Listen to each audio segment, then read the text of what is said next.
Comme vous le savez, ça fait la vision pour l'instant dans l'Église, c'est vraiment d'aller plus loin avec le Saint-Esprit. Ok, on va continuer un petit peu dans cette optique ce matin. Et ici, le thème du message, c'est être attentif au Saint-Esprit. Alors on sait tout ce que le Saint-Esprit fait. On a vu, François-Xavier en a parlé la semaine passée. J'avais parlé avant des différentes facettes du Saint-Esprit, comment il peut agir, réagir. Mais le but du message ce matin, c'est de se dire, ok, dans ma vie de tous les jours, comment est-ce que je peux faire pour repérer l'œuvre du Saint-Esprit? Comment est-ce que je peux faire pour repérer là où il agit? Parce que, encore une fois, quand on parle du Saint-Esprit, souvent on pense Pentecôte, déversement, le feu, badadadam, et on casse la baraque. Et c'est bien. Enfin voilà, après il y a la persécution, tout ça, mais en même temps, dans notre vie de tous les jours, est-ce que vous croyez que le Saint-Esprit, il agit seulement en cassant la baraque? Non, des fois le Saint-Esprit, il agit subtilement. Et le but, c'est d'être attentif à ces mouvements subtils du Saint-Esprit pour reconnaître que c'est lui. Parce que des fois, comme on n'est pas vraiment attentif ou qu'on ne sait pas, eh bien, on ne prend pas attention. Et si on ne prend pas attention, on ne suit pas la direction. Et donc, on loupe un truc. Et le but, c'est de ne pas louper les choses. Dans 1 Roi, chapitre 19, verset 12, on connaît ce texte où Élie, il veut absolument que Dieu lui parle. Et puis, il s'attend à tout le tremblement, quoi. Et là, il y a le tremblement de terre, mais la Bible dit que Dieu, il est pas là. Ça fait du bruit, c'est spectaculaire, mais Dieu, il est pas là. Et après, il y a un feu. Ça brûle, mais Dieu, il n'est pas là non plus. Après, il y eut un murmure doux et léger. Et là, Dieu était là. Et c'est ça que j'aimerais dire. Des fois, Dieu, il est dans le tremblement de terre. Des fois, Dieu, il est dans le feu. Si vous lisez votre Bible, on voit où Dieu agit par le feu. Vous vous souvenez, parce que juste avant, il y avait les prophètes de Baal, vous vous souvenez? Comment est-ce que Dieu a agi? Par le feu. Il a consumé l'autel, le sacrifice, l'eau qui était autour de l'autel, il a tout consumé. Des fois, Dieu, il est dans les tremblements de terre. Des fois, Dieu, il est dans le feu. Mais pas toujours. Des fois, il est dans un murmure doux et léger. Et comment est-ce qu'on fait pour entendre un murmure? On se... Alors, se taire, ça ne veut pas juste se taire, mais on tait aussi tout le bruit autour de nous. Amen. Parce que je ne sais pas pour vous, mais c'est peut-être juste moi, mais souvent, c'est au moment où tu veux prier qu'il y a plein de trucs qui se passent. Ton téléphone sonne, tes enfants, ils ont besoin de quelque chose, le chien, il veut une caresse, non ? Il veut sortir tout d'un coup. Il ne voulait pas avant. Puis tu veux prier tout d'un coup, il a besoin de sortir. Il devient fou. Non, vous n'avez jamais eu ça? C'est juste moi? Oui. Ou quand tu veux prier, tu es là, je veux écouter la voix de Dieu, puis tout d'un coup, tu penses à plein de trucs. Tout d'un coup, tu n'y pensais pas jusque-là. Tu n'y pensais pas. Mais à ce moment-là, boum, tu y penses. Et ça, je vous avais déjà parlé de ça, et quand c'est comme ça, ce que tu fais, c'est que tu te recentres. Tu te recentres. Tu ne commences pas à culpabiliser parce que tu penses à d'autres trucs. Oh, je suis tellement un mauvais chrétien que je pense à d'autres trucs à la place de crier. Non, de prier, non, c'est pas ça. Recentre-toi. C'est pas grave, c'est rien, j'y ai pensé, c'est pas grave. Hop, je me recentre et je recommence. Et là, et c'est comme ça qu'on peut être attentif au murmure de l'esprit. Par exemple, quand on était en train de prier et d'intercéder tout à l'heure, moi j'aime bien, parce que, vous savez, quand on prie, alors je sais qu'on a tous appris à prier, ou on a tous une manière de voir la prière. Mais quand tu pries, à la base, tu as des idées pourquoi prier. Tu te dis, ah oui, il y a ce sujet-là, ok, je vais prier pour ça, je vais prier pour ça. Ah, j'ai une idée de ça, je vais prier pour ça.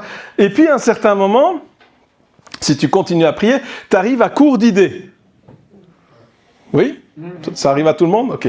Donc, tu arrives à court d'idées. Et là, si tu parles en langue, c'est le bon moment de commencer à parler en langue parce que tu ne sais plus trop pourquoi prier. Oui? Mais après, il y a un moment dans ta prière aussi où le Saint-Esprit veut te conduire dans quoi prier. Alors tu vas me dire, mais comment? Eh bien, ça dépend les gens. Tout d'un coup, tu vas avoir une image, peut-être. Tu vas avoir une pensée. Tu vas te dire, moi par exemple, quand je priais pour François-Xavier et Christelle, la première fois, quand j'ai commencé à prier pour eux, tout d'un coup, j'ai commencé à avoir des anges protecteurs. Je ne veux pas vous dire que j'ai vu distinctement des anges, c'est pas ça que je suis en train de dire. J'ai eu comme dans mon esprit une idée et un mot, ange protecteur. Oh. C'est ça que j'ai eu comme idée ou comme pensée, ou je ne sais pas comment tu vas appeler ça, une inspiration. Appelle ça comme tu veux, c'est pas important. Et donc, qu'est-ce que j'ai fait? J'ai prié pour des anges protecteurs. Vous comprenez? Mais des fois, peut-être tu dis, mais ange protecteur, tu veux peut-être avoir cette idée ou cette pensée. Imaginons, on va prendre cet exemple-là. Vous avez cette idée ou cette pensée, cette image, peu importe. Et là, tu te dis, alors, est-ce que bibliquement c'est correct, un ange protecteur? Je vais aller voir dans la Bible si c'est bon. Alors oui, c'est bien, mais en attendant, tu pries pas pour ça. Tu fais autre chose. D'accord? Ou alors tu te dis, non mais c'est stupide comme idée, c'est quoi ça? C'est des anges, et puis quoi encore? Comme s'ils avaient besoin d'anges. Vous voyez ce que je veux dire? Et là tu te dis, non. Ou alors tu te dis, non, c'est juste mon imagination, c'est moi qui ai pensé à ça, ça n'a rien à voir, c'est n'importe quoi, je vais pas commencer à prier pour n'importe quoi. Et tu le fais pas. Vous savez, moi j'ai eu des cours de batterie quand j'étais jeune, et mon prof de batterie m'a toujours dit, si tu fais une erreur, fais-la à fond, comme ça les gens ils penseront que tu as fait exprès. Ou alors quand tu te trompes, il faut regarder le bassiste méchamment, l'air de dire c'est de sa faute. Tout ça pour dire que peut-être que c'est juste mon imagination, mais dans ce moment-là, c'est pas ça qui est important. Parce que si c'est pas juste mon imagination, alors ça veut dire que le Saint-Esprit est en train de m'inspirer. Et si le Saint-Esprit est en train de m'inspirer et que je passe à côté, je passe à côté. Je préfère me tromper. C'est pas grave, hein. Dieu va pas me dire tu iras en enfer parce que j'ai prié pour une bêtise. Hein. Vous savez ça? Vous n'avez pas l'air de le savoir. C'est pas grave. Mais moi, j'aimerais plutôt vous dire que bien souvent, ça n'a rien à voir avec ton imagination ou un délire. C'est vraiment le Saint-Esprit qui est en train de te parler. Et des fois, c'est comme ce murmure. Je suis attentif, il y a quelque chose. Ok, je vais prier pour ça. Peut-être que ça ne veut rien dire, peut-être que ça ne fait rien, mais après, peut-être qu'on va nous dire, mais tu sais quoi? Et nous, c'est souvent ce qui nous arrive quand on prie pour des choses comme ça. Les gens viennent nous dire, mais il y a eu ça qui s'est passé. Et ça, c'est exactement ce qu'on a prié. Ça alors, c'est exactement ce que l'imagination nous a dit. Mais c'est le Saint-Esprit. Et pour ça, il faut qu'on soit attentif au Saint-Esprit. Apprendre à devenir attentif à ce qu'il nous dit. Prenons 1 Corinthiens chapitre 6, versets 16 à 20. Ne savez-vous pas que celui qui s'unit à la prostituée est un seul corps avec elle? C'est pas de ça que je vais parler, vous inquiétez pas. En effet, il est dit, les deux ne feront qu'un. Verset 17. Mais celui qui s'unit au Seigneur est un seul esprit avec lui. Wow, moi j'ai découvert ce verset cette semaine, je l'ai déjà lu 150 000 fois, mais je l'ai découvert cette semaine. Celui qui s'unit au Seigneur est, du verbe être au présent, pas sera un jour, mais est déjà maintenant, un seul esprit avec lui. Ça veut dire quoi? Ça veut dire qu'on a l'esprit de Dieu. Vous êtes d'accord? Et nous sommes aussi esprit, âme et corps. Vous êtes d'accord avec ça? Et ça veut dire que lorsque on est avec Dieu, eh bien, notre esprit et l'esprit de Dieu sont unis. Amen. De la même manière que les deux ne feront qu'une seule chair. Donc c'est fort comme union, non? Mais nous, pourquoi est-ce que c'est important de le savoir? Mais parce que justement, souvent, on a cette interrogation de se dire, ah mais, est-ce que je suis vraiment assez inspiré par Dieu? Ou est-ce que je suis assez proche de Dieu? Ou est-ce que le Saint-Esprit n'est pas à 300 km de moi? Non, la Bible nous dit qu'il est uni avec lui. Verset 18. Fouillez donc l'immoralité sexuelle, tout autre péché qu'un homme commet est extérieur de son corps, mais celui-là qu'il se livre à l'immoralité sexuelle pêche contre son propre corps. Verset 19. Ne le savez-vous pas, votre corps est le temple du Saint-Esprit qui est en vous et que vous avez reçu de Dieu. Donc, il donne des affirmations. Il n'est pas en train de parler à une personne en particulier. Là, Paul, il est en train de parler à l'Église. Comme moi, je suis en train de vous parler maintenant. Il est en train de parler à un groupe de personnes et il dit cette affirmation, que vous avez reçu de Dieu, donc vous ne vous appartenez plus à vous-même. Vous êtes le temple du Saint-Esprit qui est en vous. Vous êtes le temple du Saint-Esprit. Donc le Saint-Esprit, il est où? En nous. Alors il y en a qui vont dire, oui, mais il est où en nous?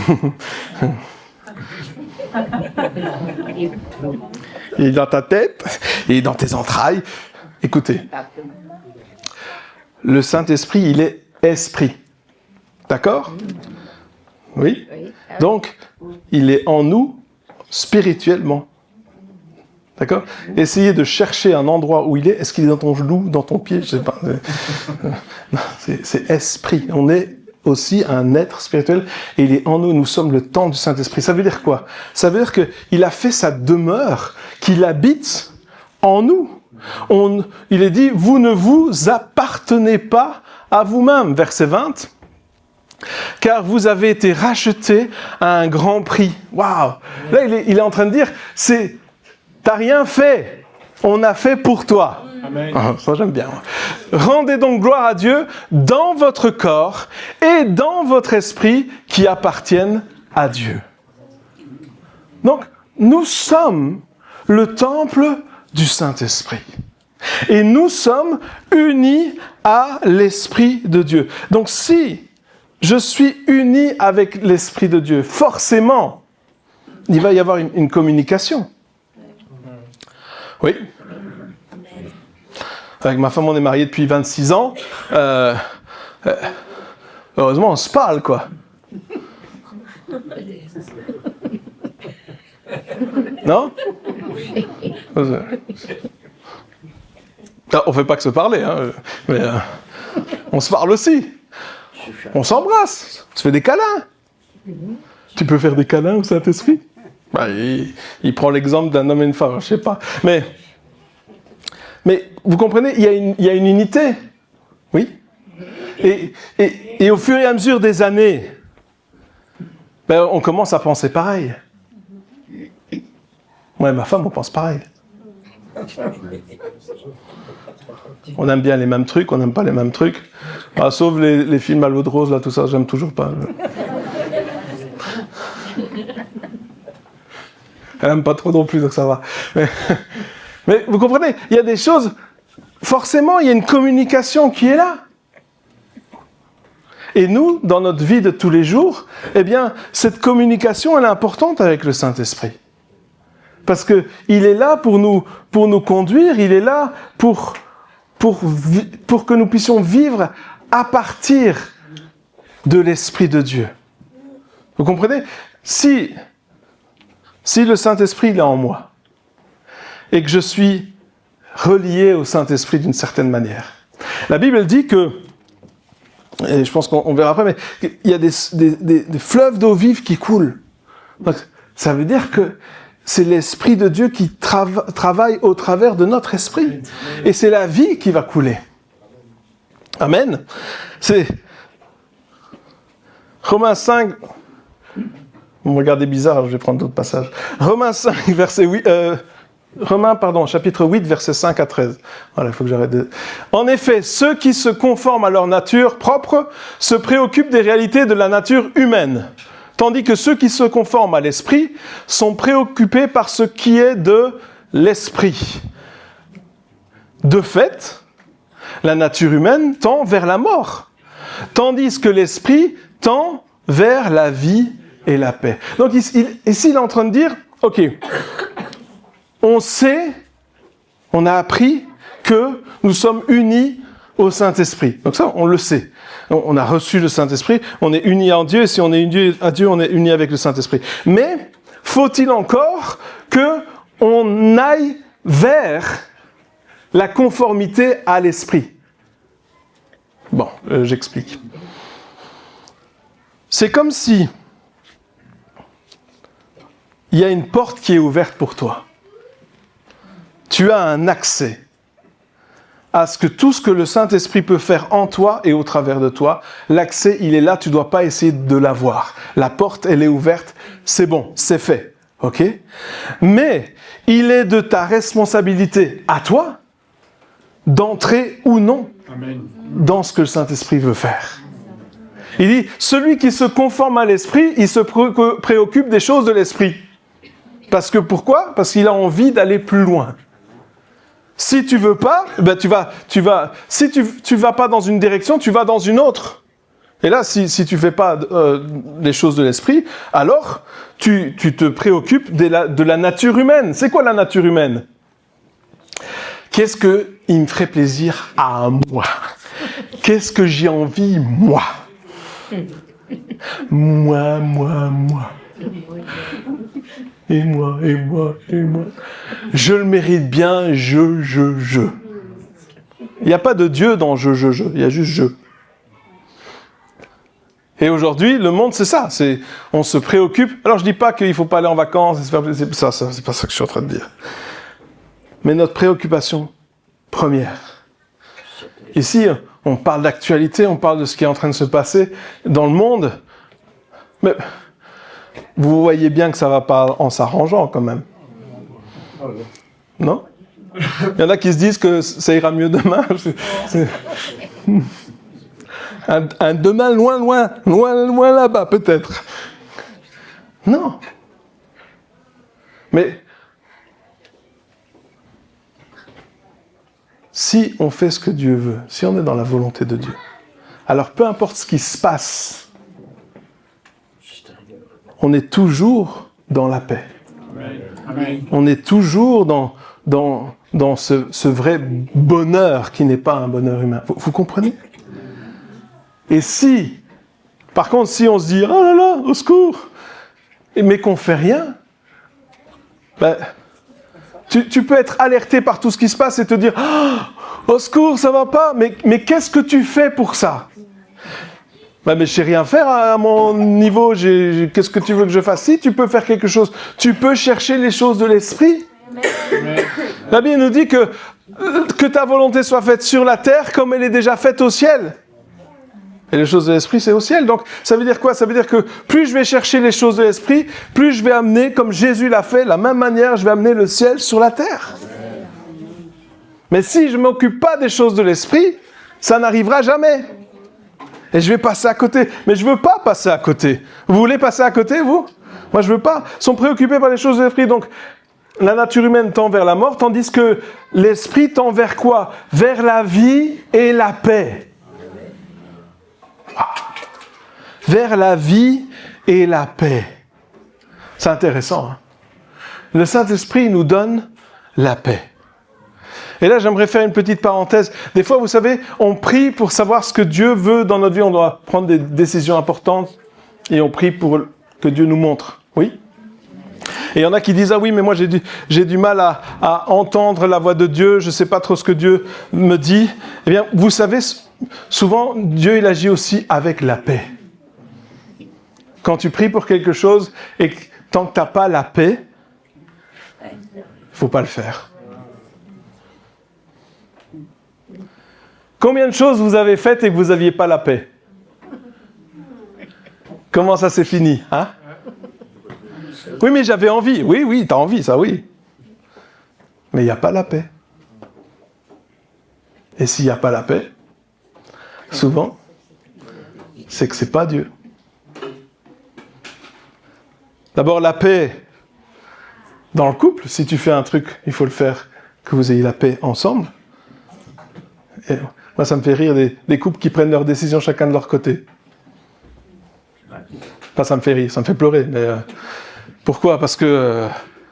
ouais, mais il n'a pas envie, il ne comprend pas. Oui, d'accord, mais vous êtes un couple.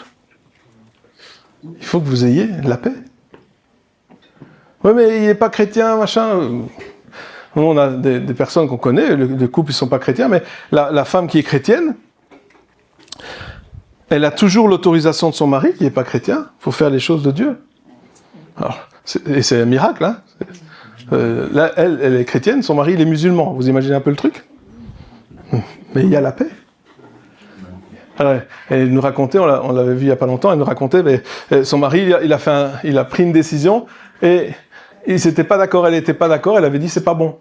Son mari, il l'a fait quand même. Vous savez, les hommes, ils ont raison. Pardon.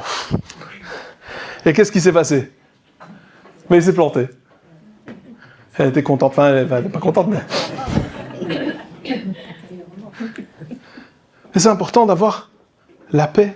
Premièrement, la paix de Dieu, c'est le plus important. Mais la paix. Le Saint-Esprit, il va nous conduire, il nous conduit vers la vie. La vie, c'est des bonnes choses, hein. Et vers la paix. Ah oui, je sais, je vous entends. Je sais que des fois, on a très envie de quelque chose. Et qu'on est prêt à le faire, même si tout le monde est contre nous. Vous voyez de quoi je parle? Mais ne le faites pas. Parce qu'après, on se prend des gamelles. On se prend des murs. Et puis ça fait mal. Vous avez déjà fait des erreurs ou il n'y a que moi ici? Merci pour les 4 qui sont honnêtes. Verset 7. En effet, la nature humaine tend à la révolte contre Dieu. Ah. Parce qu'elle ne se soumet pas à la loi de Dieu et qu'elle n'en est même pas capable. Waouh! Notre nature humaine, notre chair, tu veux l'appeler comme tu veux, notre nature humaine, elle se révolte contre la loi de Dieu. Elle se révolte contre ce que Dieu veut faire. Donc il y a un combat entre notre esprit qui veut faire les choses de l'esprit et notre chair qui veut faire les choses de la nature de la chair. Et au milieu, il y a l'âme, qui ne sait pas trop quoi penser. Tu vois. Entre les deux, mon cœur balance. Entre les deux, il y a l'âme. Et c'est pour ça qu'il faut fortifier l'esprit, parce que la nature humaine, elle n'est même pas capable. C'est pour ça que quand tu essayes de prier ou lire ta Bible ou faire des choses de Dieu ou que tu veux aller à une réunion, que tout d'un coup, quand tu veux aller à la réunion, tu as mal la tête. Non, ça vous est jamais arrivé? Ou tout d'un coup, tu vas à la réunion, tu te dis, je vais aller à la réunion, et puis un poids de fatigue vient sur toi. Oh non, je suis fatigué. Pourquoi, à ton avis? Parce qu'il y a un combat. Il y a un combat, mais quand tu fais les choses quand même, et que c'est l'esprit qui gagne, alors à ce moment-là, eh bien, tu es content de l'avoir fait. Au départ, tu te dis, je ne sais pas pourquoi je le fais, j'ai pas trop envie, gna gna gna. Puis le monsieur, il est bizarre, il prêche bizarrement.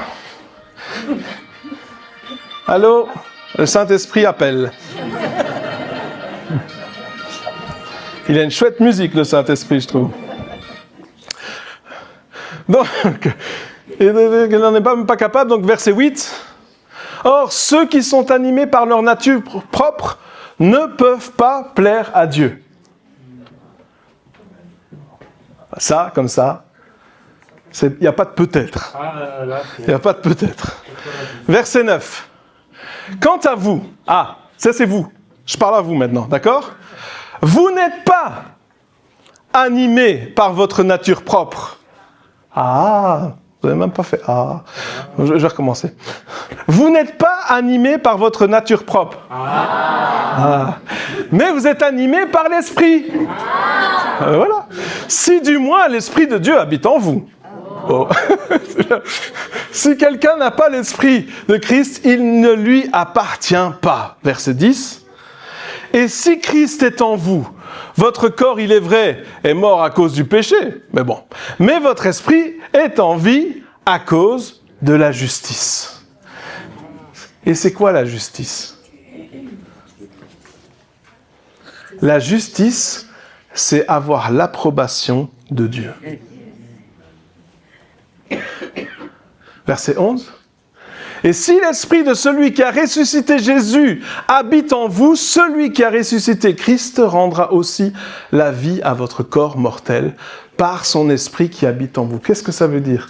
Ça veut dire que je vous parlais de ce combat là, entre les deux, mais ce qui va se passer, c'est que quand l'esprit commence à régner en nous, il va influencer notre corps.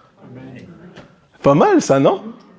Au lieu que ce soit le corps qui influence l'âme, et l'esprit qui n'a rien à dire, c'est l'esprit qui influence l'âme qui va jusqu'à influencer le corps. Et la Bible dit que l'esprit redonne de la vie à notre corps mortel. Wouh! Non. Et là, vous pouvez avoir l'énergie de Dieu. Combien de prédicateurs dans le passé et encore aujourd'hui étaient malades, sont malades ou ont des maladies importantes, mais quand ils prêchent, c'est comme si ils avaient bu 25 Red Bull, tu vois. Ils ont des ailes. Et quand ils font le ministère, ils prêchent, et puis après ils s'asseyent et il n'y a plus rien. L'Esprit de Dieu redonne la vie à notre corps mortel. Verset 12. Ainsi donc, frères et sœurs, c'est bien, ils mettent sœurs avec, c'est important. Nous avons une dette, mais pas envers notre nature propre, pour nous conformer à ses exigences. Verset 13. Si vous vivez en vous conformant à votre propre nature, vous allez mourir. Mais si par l'esprit vous faites mourir les manières d'agir du corps, vous vivrez. Alléluia.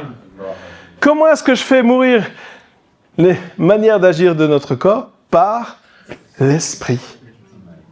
C'est pas par mes propres forces. Si j'essaye de changer par mes propres forces, j'y arrive pas. Et le seul moyen d'y arriver, c'est par l'esprit. D'accord? Mais là, j'ai appris que l'esprit, il est déjà là. Donc, il y a déjà la solution qui est là. Le Saint-Esprit vit déjà en moi. C'est une bonne nouvelle, non? Mais il faut que j'apprenne à vivre par l'esprit. Il faut que j'apprenne, dans une autre traduction, dit de vivre selon les impulsions du Saint-Esprit. Ceux qui vivent selon les impulsions du Saint-Esprit sont poussés à rechercher les réalités spirituelles.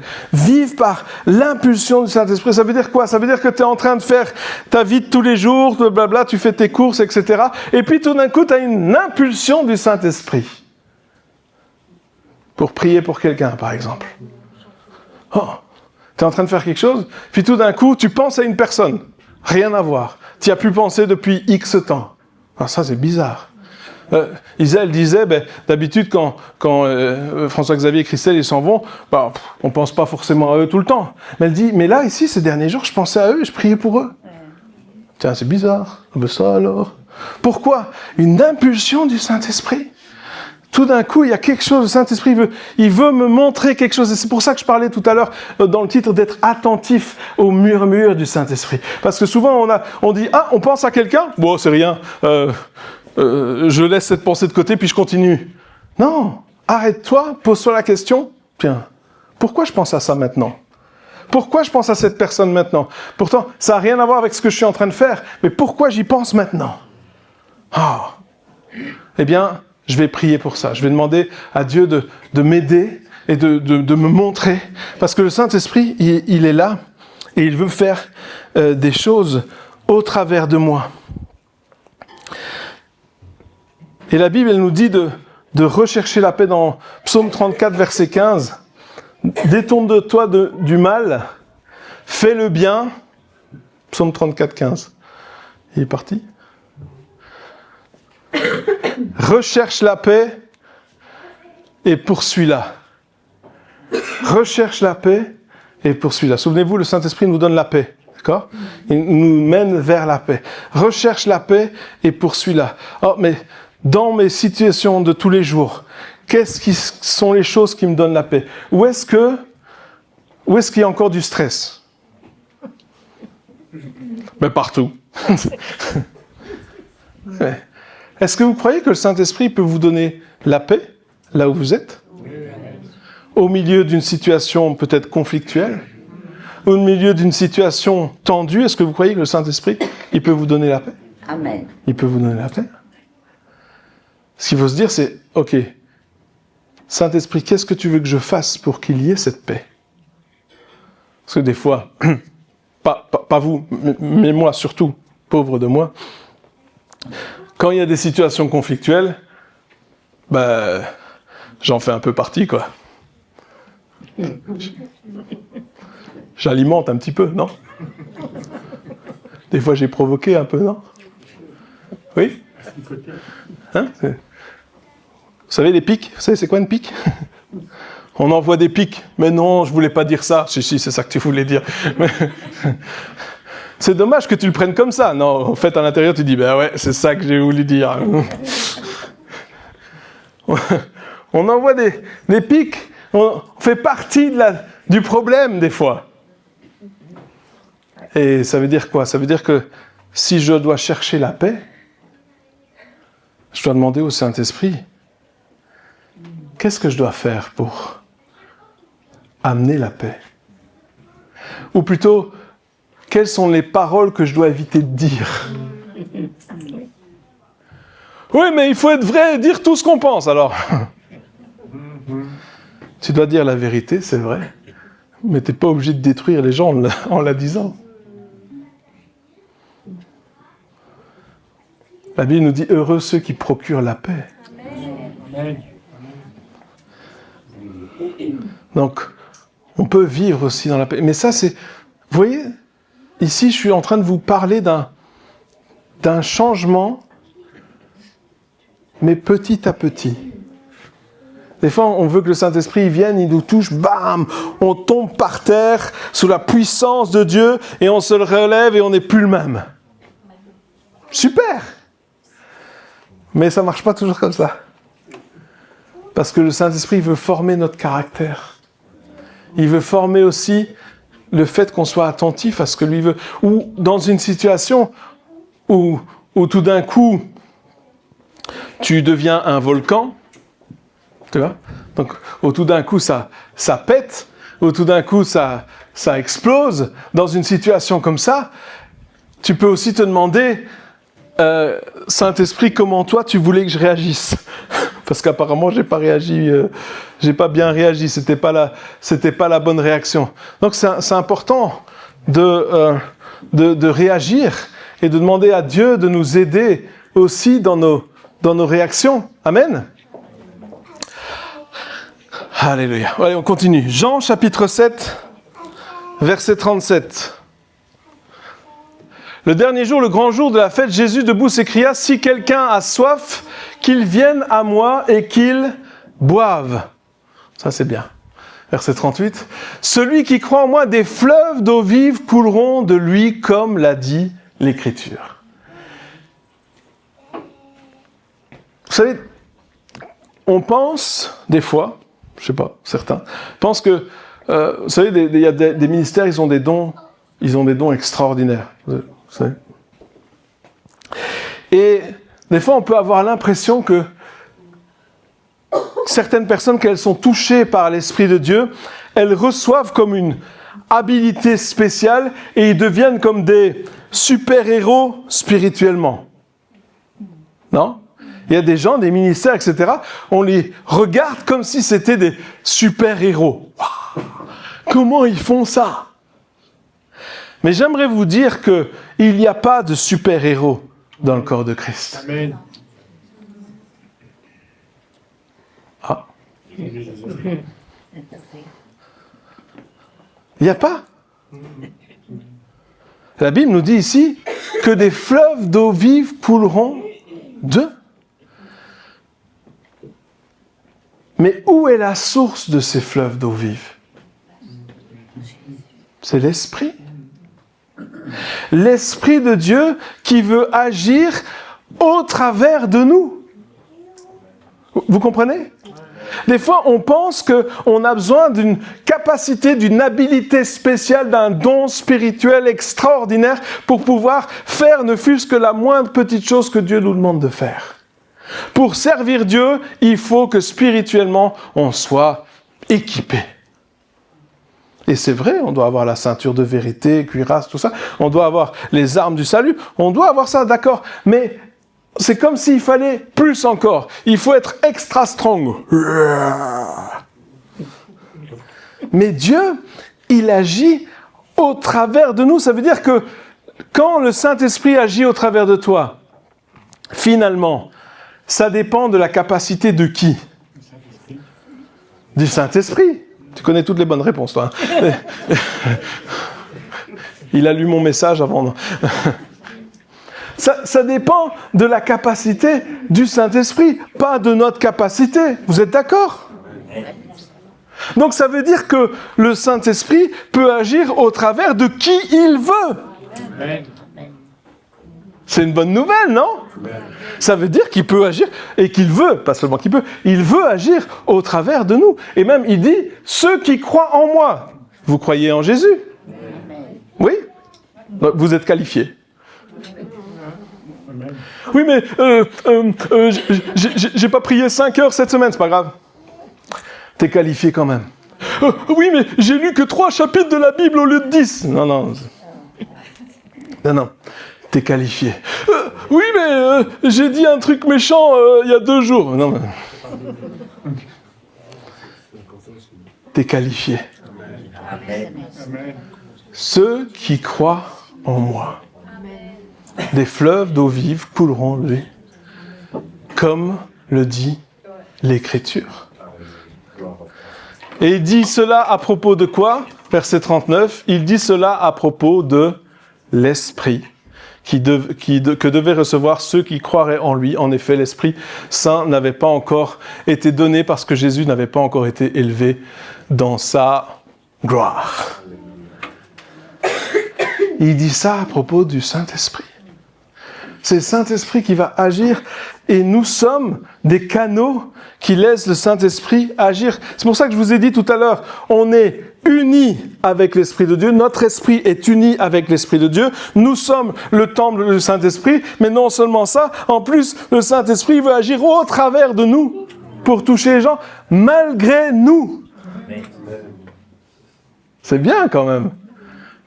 Oui, mais ça veut dire que je peux faire n'importe quoi de ma vie ? Non, c'est pas ça. Ça veut dire... Je peux aller où je veux, je peux faire ce que je veux ? Non.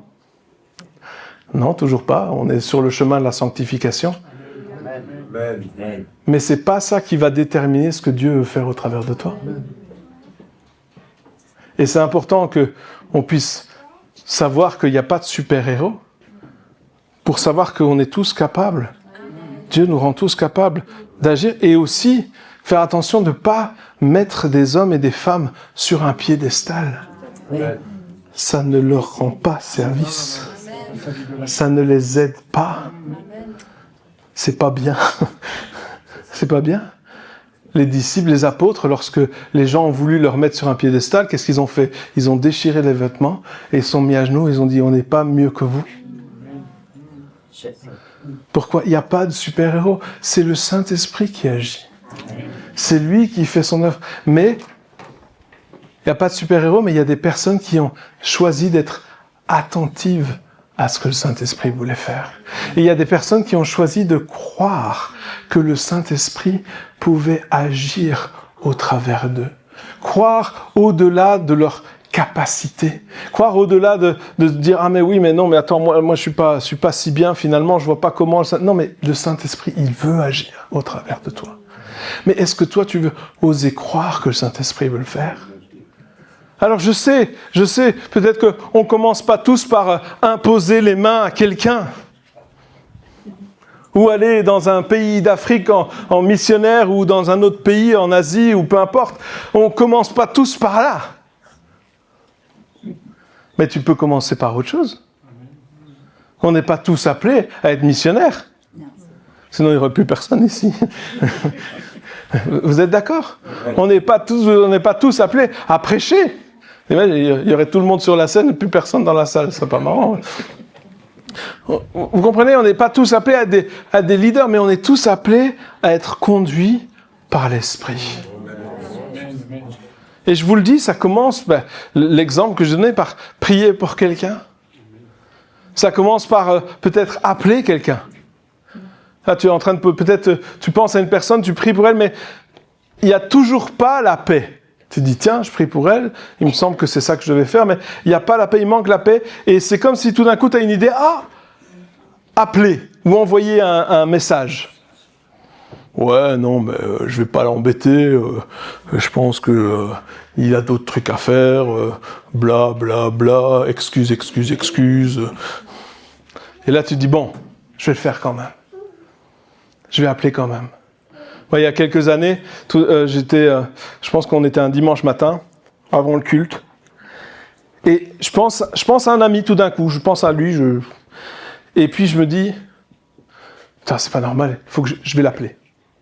Donc je l'appelle, et il était dans le sud de la France, et il me répond, il décroche, et j'entends au son de sa voix que ça va pas. Je dis, ça va pas, qu'est-ce qui se passe? Il dit, mes parents viennent juste d'avoir un accident de voiture.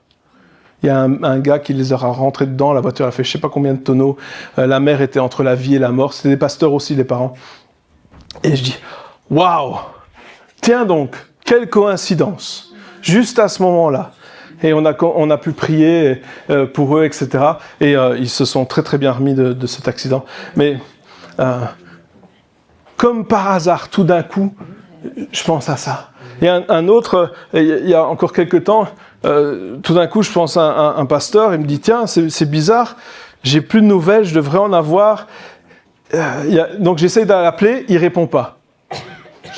Bon, je vais attendre, j'attends quelques jours, j'essaie de rappeler, il répond pas. Je me dis, non, il y a quelque chose qui va pas, il y a quelque chose qui cloche, c'est pas normal, et là je me dis, bon, tant pis, je vais appeler sa femme. Alors ça se fait pas trop, et donc je demande à ma femme le numéro de sa femme, et je n'avais pas le numéro, et puis je l'appelle, et elle me dit, ah mais mon mari il est dans le coma. Ah, c'est pour ça qu'il répondait pas. Il avait une bonne excuse. Et les médecins, ils l'avaient condamné. Mais son mari, il est sorti du coma, il a retrouvé ses esprits, et il n'a pas encore tout récupéré, mais il a bien récupéré. C'est un pasteur, il a même recommencé à prêcher, donc, alors qu'il n'était plus capable de rien, les médecins avaient condamné, etc. Mais vous comprenez, des fois, on a des choses comme ça, on dit « Ah, mais je ne sais pas pourquoi, mais il y a quelque chose, ça ne va pas, il y a quelque chose qui ne va pas. » Et il faut creuser, parce que le Saint-Esprit, il essaye de nous parler, et des fois, on est attentif, et des fois, on est un peu moins. Et peut-être que tu peux avoir toute une révélation d'un coup, mais des fois, tu peux juste avoir une petite partie. Et c'est pour ça que, dans un autre texte qu'on a lu, il parlait de chercher, c'est-à-dire de poursuivre la paix, de pas juste dire « Ah oui, écoute, on verra peut-être un jour. » Non, poursuis la paix. Dis-toi, ok, Seigneur, qu'est-ce que tu veux me dire? Parce que Dieu, il veut nous parler. Il veut nous parler constamment. Il a plein de choses à nous dire. Il a plein de choses à nous dire. Et des fois, c'est des révélations. Quand tu es en train de lire la parole de Dieu, il veut te révéler des choses. Il veut t'amener à avancer dans le renouvellement de ton intelligence. Mais des fois, et bien souvent, c'est de l'intercession. On a besoin de prier les uns pour les autres. Oui. Vous vivez des difficultés? Oui. Vous aimeriez bien que les gens prient pour vous quand vous êtes là dans ces difficultés? Oui, c'est important. C'est important, c'est pour ça que c'est important de dire, ok, je vais prier pour mes frères et mes sœurs, je vais penser à eux, parce que le Saint-Esprit veut agir au travers de moi. J'ai pas besoin d'être un super-héros. J'ai besoin d'être inspiré par le Saint-Esprit. Dans Matthieu chapitre 10, versets 19 et 20, quand on vous fera arrêter, sympa, hein?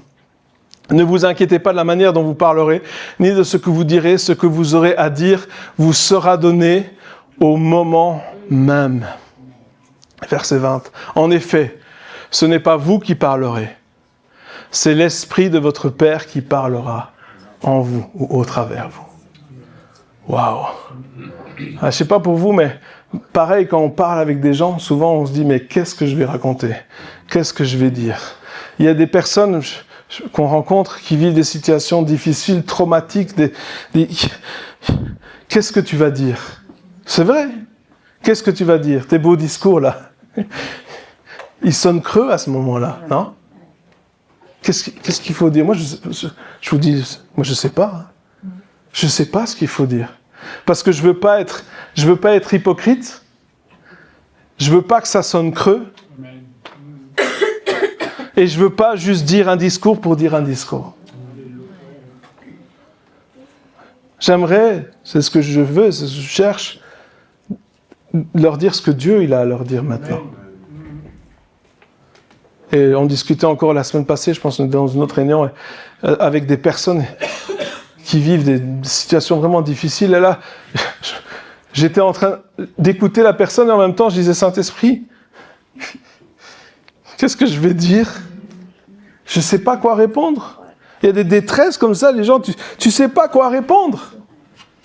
Et là, tout d'un coup, j'ai une image, je ne sais plus ce que j'ai, et puis je commence à lui dire les choses que je reçois de Dieu. Je dis, voilà ce que toi tu me dis, mais voilà ce que l'Esprit de Dieu te dit. Je commence à parler. Et là, la personne commence à pleurer, et puis après, une fois qu'elle s'est remise de ses émotions, elle vient me voir et elle me dit, mais tout ce que tu as dit, c'est exactement, non seulement ce que je vis, mais ce que j'avais besoin d'entendre. Et là, je me dis, merci Seigneur, parce que là, je ne savais vraiment pas. Vous comprenez? Mais on n'est pas des super-héros, mais on veut laisser l'Esprit de Dieu être attentif à ce qu'il veut dire au travers de nous. Amen. Alors, ça peut être au niveau du ministère, prier pour les gens, etc., mais avec tes enfants aussi. Hein, les enfants, c'est facile, les enfants. Hein, on sait toujours quoi dire aux enfants. Hein, vous avez lu les manuels de l'éducation parentale. Hein, et on sait tout faire, n'est-ce pas? On est paré à tout. Il y a quelques jours, je parlais avec un père qui il était désespéré avec ses enfants. Il dit, mais il me semble que j'ai fait tout ce qu'il fallait. Mais ça ne marche pas. Il dit, je ne pense pas que j'ai été un mauvais père, je ne pense pas que j'ai été trop religieux, je ne pense pas que... Mais je ne sais pas quoi faire.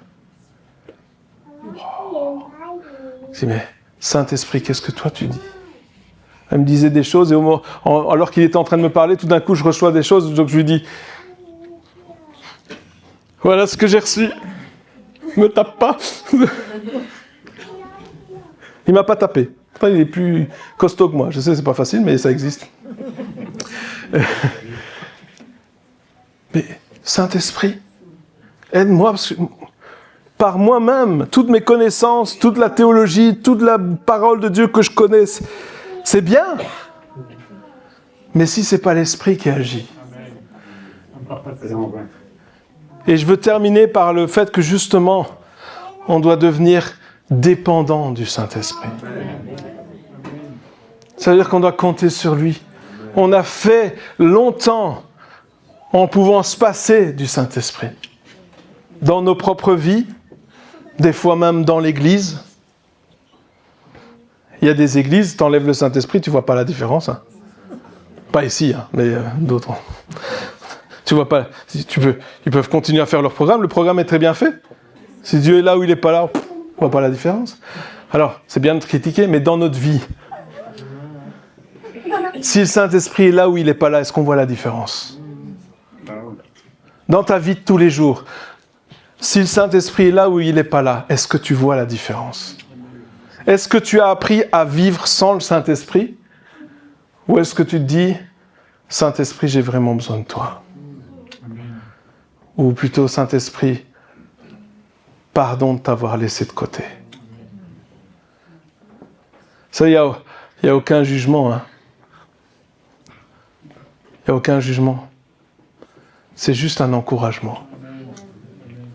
Un encouragement pour faire mieux. Un encouragement pour être plus attentif.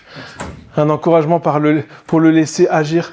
Alors je sais qu'il y en a ici, peut-être que le mot, juste le mot Saint-Esprit, ça fait peur. Parce que il y a eu tellement de choses qui ont été faites au nom du Saint-Esprit qui ne sont pas forcément justes. Il y en a qui sont justes, qui nous dérangent, mais qui sont justes quand même. Et il y en a qui sont juste pas justes. Et ça nous dérange, mais c'est pas juste. Donc, je sais qu'il y a eu des excès. Mais c'est pas parce qu'il y a eu des excès que le Saint-Esprit n'a pas toute sa place dans nos vies. Et si ça te fait un peu peur, dis-lui, Saint-Esprit, ok, je veux bien, mais petit à petit. Vas-y doucement.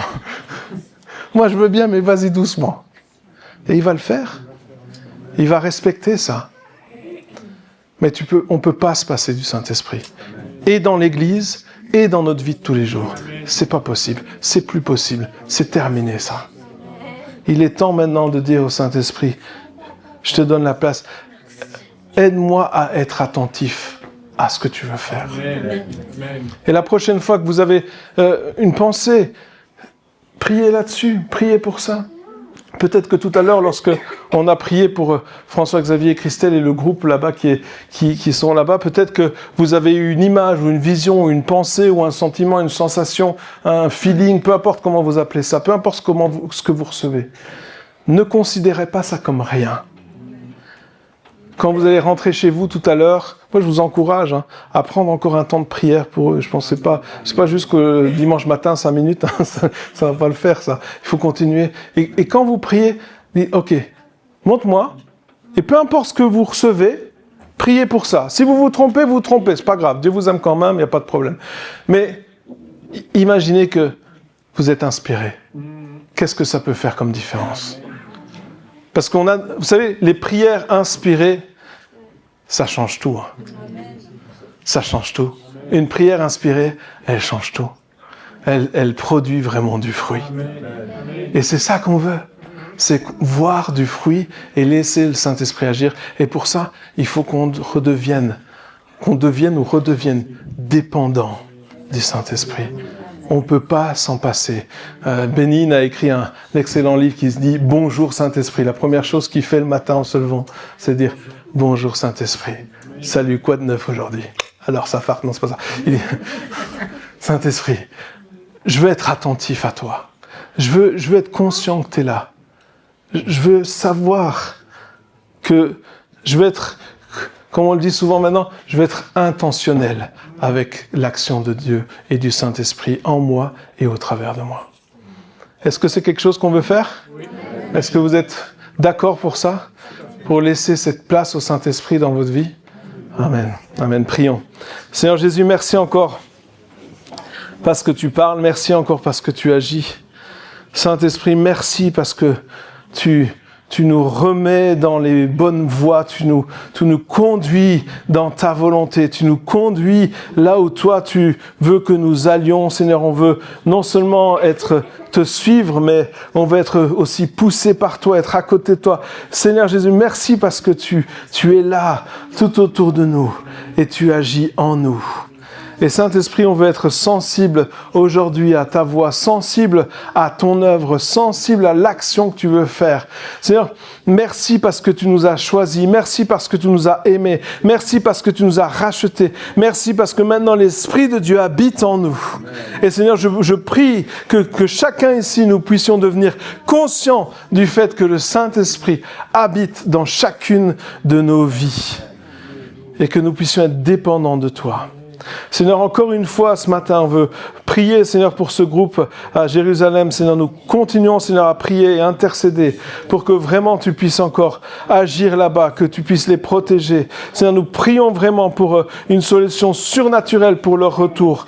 Merci, Seigneur Jésus, parce que tu vas le faire encore. Nous te donnons gloire, Seigneur. Te donnons gloire, Seigneur.